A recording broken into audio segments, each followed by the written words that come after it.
back in the UK after 5 months, July, August, September, October, November, 5 months. 5 months in Norway we've been.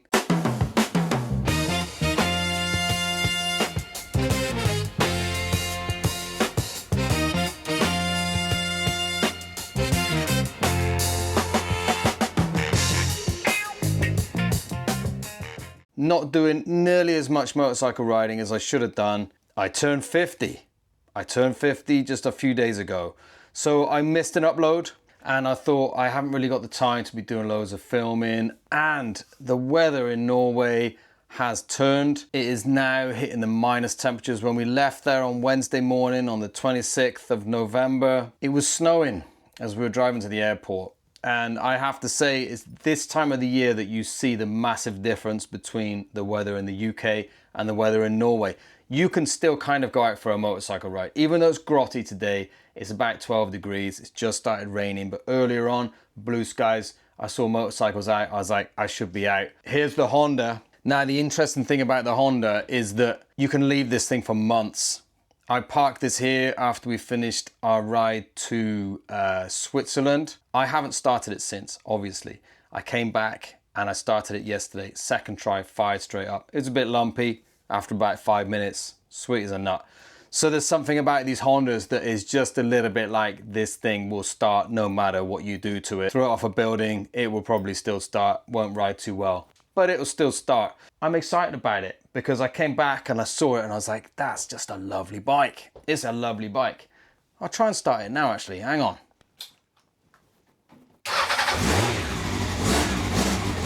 All right, still a bit lumpy, but you leave that for 5 minutes with the choke on and it's just perfect. So I'm still really chuffed with my purchase there. And it looks like we're probably going to be back in Norway for about another 6 months, which seems like a long time, but it's what we really want to do. We want to spend some more time with Lillian's family. And even though we've had quite a bit of time over there until now, still feels like it's been just focused around doing a load of DIY stuff. And we've kind of come out of that stage now. I'm actually going to start working. I'm going to work with a small team of builders building these lovely Norwegian timber frame houses. That is also a little bit of a surprise. I didn't think I'll be getting back into that. I thought I'm going to get away from all that kind of work, but decided that, you know, it's something I can do. It's something I kind of enjoy.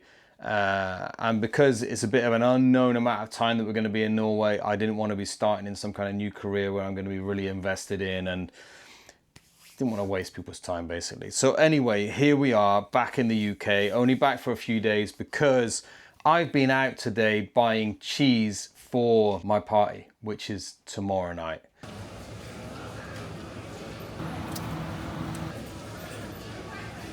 It was kind of out of the blue because I didn't know that I was going to be getting my Norwegian residency so quickly. It was a bit kind of unknown how long it would take me to get that. And it came back through quite a bit sooner than I thought, which meant that I could then leave the country and come back into the country without being kind of stuck out of the country. Because if you stay there for more than 90 days, you're essentially supposed to apply for your residency, which I did. But when you're applying for your residency, you're not really supposed to leave the country and then come back in again. You might not be allowed back into the country until they've finished doing your residency application. So that's why I kind of had to stay there, not knowing when I'll be able to come back. And I honestly didn't think I'll be able to come back for my birthday at all. So that was kind of out of the question until it suddenly all came through. And we arranged a party very last minute. So we got about 40, 50 people coming here tomorrow for loads of cheese and just to hang out with friends. I had a lovely get together with some Norwegian friends last weekend, last Saturday actually, which Lillian organized. It was absolutely wonderful. So anyway, here I am, here we are for a few days. And I must say it's been a tough year, I would say, in many ways. Obviously losing Dad back in March. He'd been ill for quite some time and we've been looking after him for a long time. It's just been a big year. And I got away on a few tours this year, which have been amazing. I went away to France on my own just a few weeks after Dad died, just to kind of get some headspace. And then I went away again to France with my brother. We had a lovely time just riding around there. And then obviously I'd done the Sweden trip when we got over to Norway. I took the bike over to Sweden and back again. And I've done the Switzerland trip with Elias. So I've actually done quite a bit of riding in terms of tours, but I haven't done much riding apart from those tours. It's been a little bit like I've been busy with other things, and I really missed that kind of like just getting out and having a ride for a few hours and that kind of thing that I've loved doing. And therefore the content as well has been mostly based around tours, which I really like, which is really good. It kind of makes for good content, doesn't it, the tour stuff? But I also like the kind of everyday content, you know, going out, getting up to something, coming back and doing a little video about that, which is really nice. And I've also been considering putting together another channel, another YouTube channel that is not necessarily motorcycle related, but more related to kind of men's mental health stuff, and just a more of a talking head type channel where there's not loads of activity going on. It's kind of me sharing my thoughts about stuff and stuff that I go through as a guy, and I know a lot of other guys go through as well. And just to have a channel where that conversation's open. I know there's lots of YouTube channels out there doing the same thing, but I've connected with so many guys around the kind of men's mental health side of things. And this year, that has actually been a real challenge for me, staying on top of having good mental health, because it's based around so many things. And I've noticed that I've been in the kind of the throes of all of those things being challenged and all of those things being very real for me.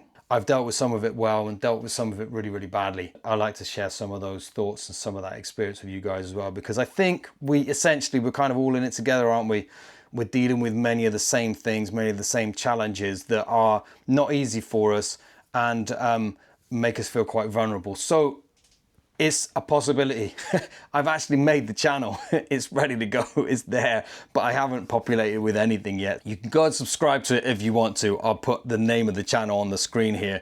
And if you want to subscribe to it, go and subscribe, and maybe that will give me some kind of impetus to make it happen. I've got so many things that I've written down and would like to record and talk about and have a dialogue about, and I would love to develop that side of things as well. But I'm never going to get bored of motorcycle stuff, so I want to carry on doing that as well. Well, as you can see, I am no longer in the Thunder Cave. In fact, I'm back in Norway now, in my loft, and it's 3:10 and it's already getting dark outside. So I've had to put up some lights to make this doable. So it's been about 3 weeks since I've uploaded, due to the fact that it was my 50th. I had a party here in Norway, then we went back to spend some time with family in the UK, and it's just been super busy. In addition to that, the weather's been terrible, so I haven't been able to get out and do any riding. And I've also started a new job. So I'm working here in Norway for the time being, and that's good fun. I'm back doing the thing that I said that I wouldn't do, and that is working for a company that are building lovely timber frame houses here in Norway.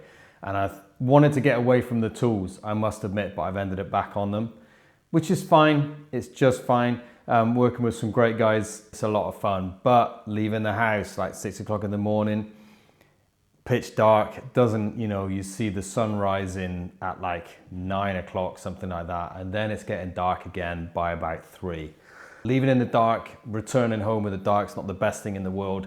And the next couple of months are going to be pretty much like that, I'd say, until about March. So I'm here in Norway, working away, not able to get out on my bike probably at all until maybe March time. That's pretty depressing, I have to say. That's one thing that's slightly different about the UK. You can actually get out on decent days, and it's possible I might be able to get my bike out somewhere between now and March, but it's probably unlikely. So for the next couple of months, I might not be able to post up every week like I've wanted to do. I've been posting up every week now for like, I don't know, it's probably over a year, something like that. And sometimes that's been really easy to do because I've had loads of stuff to put into an episode, and other times it's been harder. And I've really enjoyed the challenge of doing that. So the content's going to be slightly different throughout the next couple of months. And I'm a bit excited about that because it forces me to be a bit creative. and I want to keep up the connection with my subscribers and the community that has been built here. I'm quite excited about that. So we're going to be looking at some of my older rides. We're going to be looking at stuff to do through the winter, how the winter affects us when we really want to be out riding, and preparing for your tours that are going to be coming up in 2026. A few I've got planned or planning at the moment, what I'm really excited about. So I'll be talking a little bit about those as well. But let's stay connected. Look forward to hearing from you. Let me know what you think about that other channel, or whether I should kind of incorporate more of that kind of stuff into this channel, into the Bristol Thunderbird channel. If you think that's a good idea, let me know. But it would be great to hear your feedback on that, whether starting something else is worth it, where we're kind of focusing on some men's mental health stuff, and other bits and bobs that are really interesting for us, and we can kind of connect in a different way and broaden the spectrum a little bit. But let me know what you think. I'll be really interested to hear your feedback. Thanks again. Thanks for dropping by. Sorry it's been so long. More regular stuff is coming. I've turned 50 now, so I've got no excuse. I'm not doing any more parties. I'm done. I'm done with parties. I'll do another one when I'm 60. Until then, regular content. Fingers crossed. Great to connect with you. Look forward to hearing from you, and take care. Speak soon.